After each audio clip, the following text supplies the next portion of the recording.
بسم اللہ الرحمن الرحیم۔ نبوت کے دوسرے دو دعویدار طلحہ اور مسیلمہ تھے۔ مسیلمہ خاص طور پر شعبدے بازی میں مہارت رکھتا تھا۔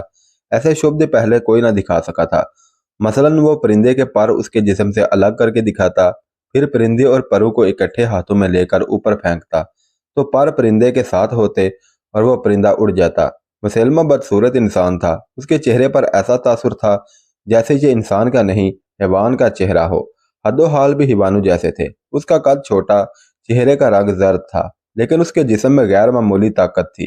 اس کی آنکھیں قدرتی طور پر چھوٹی اور ناک چپٹی تھی۔ یہ ایک بھدے آدمی کی تصویر ہے جسے کوئی بدصورت انسان بھی پسند نہیں کر سکتا، مگر جو عورت خواہ وہ کتنی ہی حسین اور سرکش کیوں نہ ہوتی، اس کے قریب جاتی تو اس کی گرویدہ ہو جاتی اور اس کے اشاروں پر ناچنے لگتی۔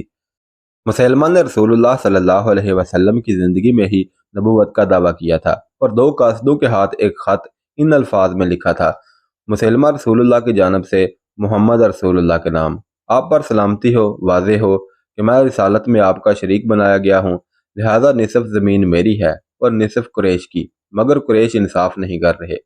رسول اکرم صلی اللہ علیہ وسلم نے خط پڑھا اور قاصدوں سے پوچھا کہ مسیلمہ کے اس عجیب و غریب پیغام کے متعلق ان کی کیا رائے ہے۔ ہم وہی کہتے ہیں جو خط میں لکھا ہے، ایک قاصد نے جواب دیا۔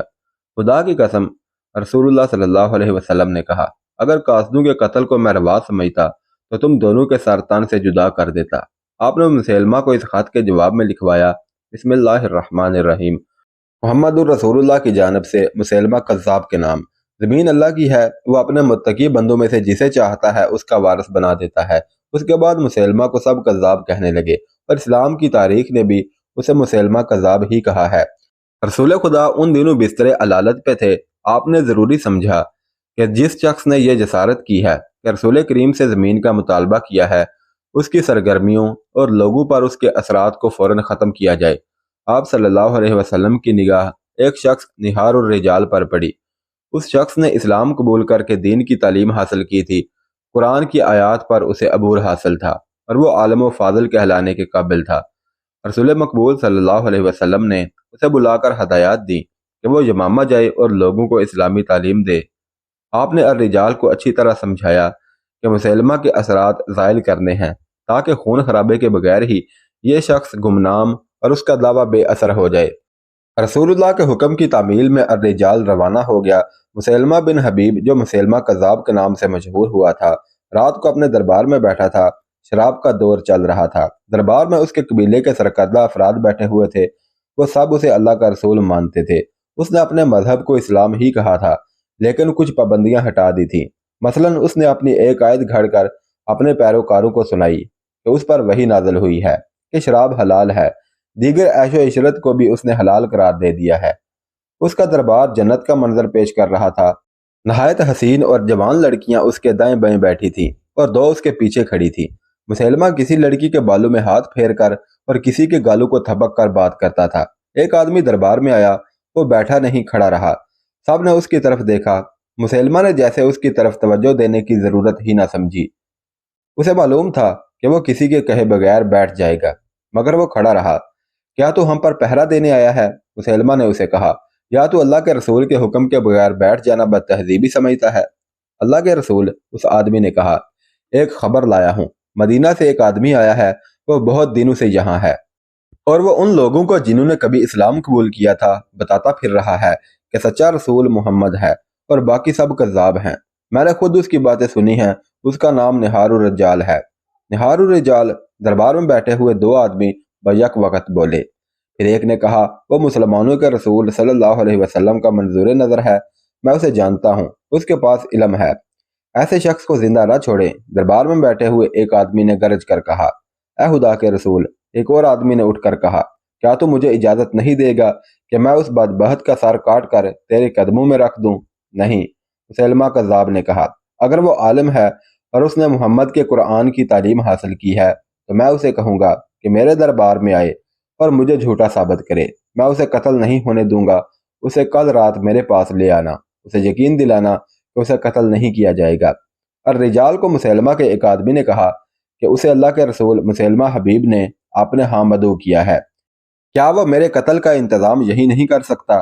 الرجال نے کہا، میں اسے اللہ کا رسول نہیں مانتا، مجھ پر یہ لازم نہیں کہ میں اس کا حکم مانوں، وہ جہاں چاہے تمہیں قتل کرا سکتا ہے۔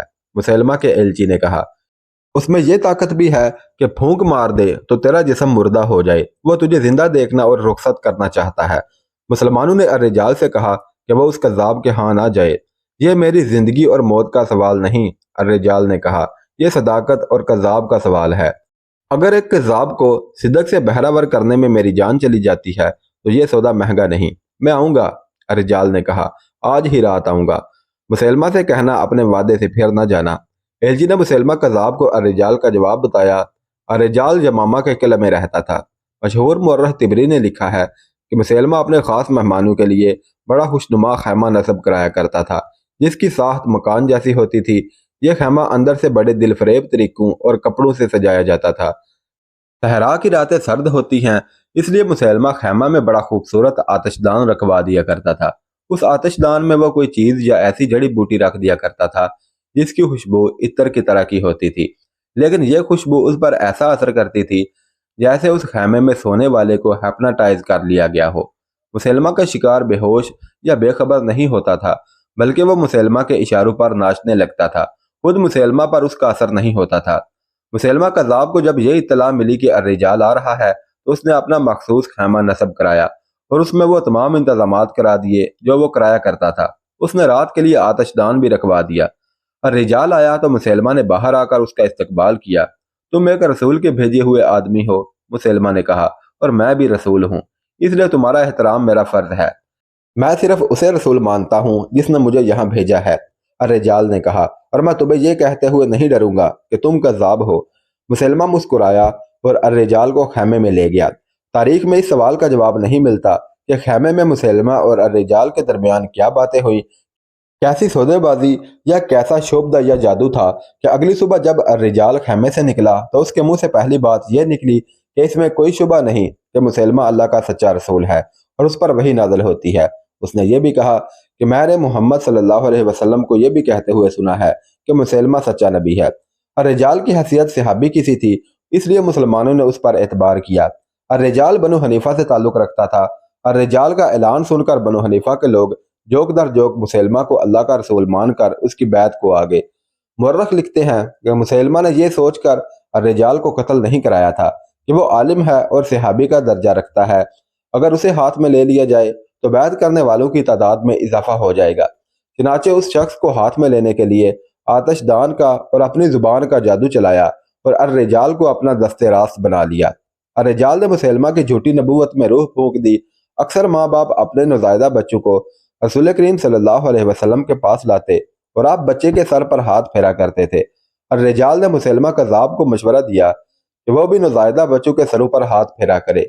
مسیلمہ کو یہ بات اچھی لگی، اس نے کئی نوزائیدہ بچوں اور بچیوں کے سروں پر ہاتھ پھیرا۔ مورخوں نے لکھا ہے کہ یہ بچے جب سن بلوغت میں داخل ہوئے تو ان کے سروں کے بال اس طرح جھڑ گئے کہ کسی مرد یا عورت کے سر پر ایک بھی بال نہ رہا۔ اس وقت تک مسیلمہ کو مرے ہوئے زمانہ گزر گیا تھا۔ اس دوران ایک عورت نے بھی نبوت کا دعویٰ کیا، اس کا نام سجا تھا، وہ الحارث کی بیٹی تھی، اسے ام صادرہ بھی کہا جاتا تھا۔ اس کی ماں عراق کے ایک قبیلے سے تھی اور باپ بنو یربوع سے تعلق رکھتا تھا۔ الحارث اپنے قبیلے کا سردار تھا۔ سجا بچپن سے خود سر اور آزاد خیال تھی۔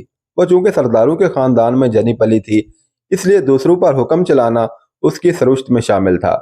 وہ غیر معمولی طور پر ذہین اور عقل مند نکلی۔ ایک دو مورخوں نے لکھا ہے کہ یہ غیب دان بھی تھی اور وہ آنے والے وقت کو قبل از وقت جان لیتی تھی۔ اس کے متعلق اختلاف رائے بھی پایا جاتا ہے، لیکن یہ بات سب نے متفقہ طور پر کہی ہے کہ سجا قدرتی طور پر شاعرہ تھی، ہر بات منظوم کرتی تھی، اس کی زبان میں ایک چاشنی تھی۔ اس کی ماں کا قبیلہ عیسائی تھا، اس لیے سجا نے بھی عیسائیت کو ہی پسند کیا۔ سجا کے کانوں میں یہ خبریں پڑی کہ طلحہ اور مسیلمہ نے بھی نبوت کا دعویٰ کیا ہے اور لوگ ان کی بیعت کر رہے ہیں، تو اس نے بھی نبوت کا دعویٰ کر دیا۔ وہ جوان ہو چکی تھی، خدا نے اسے دیگر اوصاف کے علاوہ حسن بھی دیا تھا۔ اس کے سراپا اور چہرے پر ایسا تاثر تھا کہ لوگ اس سے مسحور ہو کر اسے نبی مان لیتے تھے۔ بہت سے لوگ اس کی شاعری سے متاثر ہوئے۔ وہ صرف نبی بن کے بیٹھنا نہیں چاہتی تھی، اس نے اپنے پیروکاروں کی ایک فوج تیار کر لی اور بنی تمیم کے ہاں جا پہنچی۔ ان قبائل کے جو سردار تھے وہ رسول اکرم صلی اللہ علیہ وسلم کے مقرر کیے ہوئے تھے۔ یہ تھے زبرقان بن بدر، قیس بن عاصم،